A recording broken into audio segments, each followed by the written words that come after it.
कहते हैं धरती पर डॉक्टर भगवान का दूसरा रूप होता है। कुछ ऐसा ही वाकया भिलाई 3 स्थित सनशाइन अस्पताल में देखने को मिला, जहां 17 दिसंबर को एक सड़क हादसे में गंभीर रूप से घायल एक व्यक्ति को दाखिल किया गया। दुर्घटना में घायल व्यक्ति के सिर पर गंभीर चोट आई थी, जिसके कारण वह पिछले 26 दिनों से कोमा में था। राजनांदगांव क्षेत्र के ग्राम बन बघेरा में 17 दिसंबर को पीलू राम साहू अपनी मोटरसाइकिल में सवार होकर किसी काम से निकला था। तभी तेज रफ्तार छोटा हाथी वाहन ने उसे टक्कर मार दी। दुर्घटना इतनी भयानक थी कि मोटरसाइकिल के परखच्चे उड़ गए और पीलू राम को सिर पर गंभीर चोट आई। पीलू राम को उसके परिजनों ने तत्काल जिला चिकित्सालय राजनांदगांव ले आया, जहां मौजूद डॉक्टरों ने उसकी हालत गंभीर बताते हुए उसे किसी प्राइवेट अस्पताल में भर्ती कराने की सलाह दी। घायल व्यक्ति की आर्थिक स्थिति ठीक न होने की वजह से परिजन उसे किसी बड़े अस्पताल में ले जाने से कतरा रहे थे।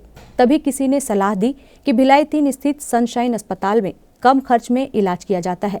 तब परिजनों ने उसे तत्काल सनशाइन अस्पताल में दाखिल कराया। मेरा पेशेंट 17 तारीख को एक्सीडेंट हो गया, ये बन बघेरा और जराही के बीच में। तो उसका स्थिति बहुत ज़्यादा गंभीर था।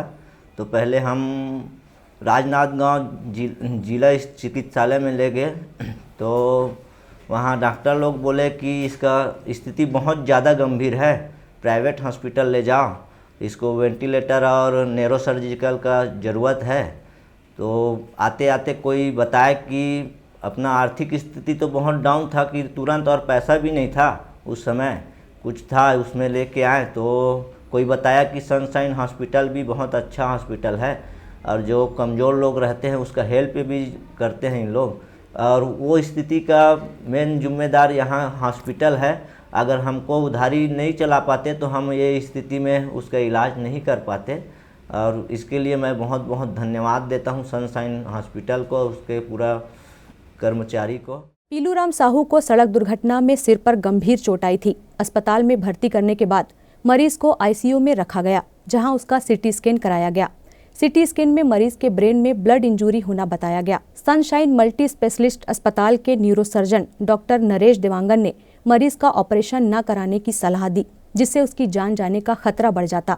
विगत 26 दिनों से मरीज कोमा में पूरी तरह पैरालाइज था। वेंटिलेटर सपोर्ट में उसे रखा गया था। शरीर में किसी भी तरह की हलचल नहीं थी, लेकिन सनशाइन अस्पताल के मैनेजमेंट और डॉक्टरों की टीम ने हार नहीं मानी। बेहतर चिकित्सा, फिजियोथेरेपी और दवाइयों की वजह से आज मरीज वेंटिलेटर से बाहर आ चुका है और 2-4 दिनों में डिस्चार्ज होकर अपने घर लौट आएगा। उसके सर में काफ़ी गंभीर चोट आई थी।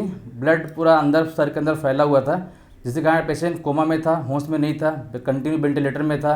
बॉडी में कोई मूवमेंट नहीं थी, लगभग दोनों साइड बॉडी में पैरालाइज थी।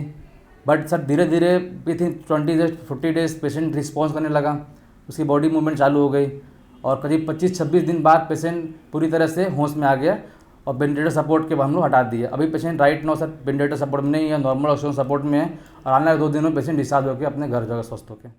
वर्तमान में जिस तरह से आज प्राइवेट अस्पतालों की लापरवाही और मनमाने बिलिंग की खबरें हमें रोजाना कहीं न कहीं देखने सुनने को मिल ही जाती है, तो वहीं तारीफ करना होगा इस अस्पताल प्रबंधन का, जो आर्थिक रूप से कमजोर मरीजों को भी कम खर्च में बेहतर इलाज के द्वारा एक नई जिंदगी दे रही है।